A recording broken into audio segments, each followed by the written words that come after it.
বলতে পারেন কোন প্রাণীর তিনটে হৃৎপিণ্ড রয়েছে? মানে কোন প্রাণীর হৃৎপিণ্ডের সংখ্যা তিনটে?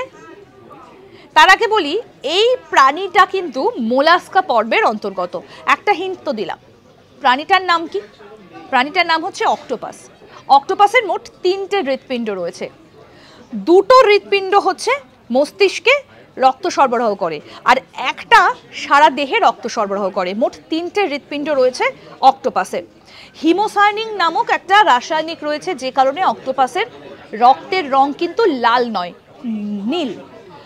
আমরা সাধারণত জানি যে হিমোগ্লোবিন থাকার জন্য রক্তের রং লাল হয়, কিন্তু অক্টোপাসের রক্তে থাকে হিমোসায়ানিন, যে কারণে অক্টোপাসের রক্তের রং হচ্ছে নীল। অক্টোপাস হচ্ছে যেই প্রাণী যার তিনটে হৃৎপিণ্ড রয়েছে, দুটো মস্তিষ্কে রক্ত সরবরাহ করে আর একটা সারা দেহে রক্ত সংবহন করে। আরও একটা বিষয় বলে রাখি, অক্টোপাসের কিন্তু স্মৃতিশক্তি অত্যন্ত প্রখর। এরকম আরও অনেক অজানা আপডেট পেতে দেখতে থাকুন আজ তাক বাংলার ইউটিউব চ্যানেল।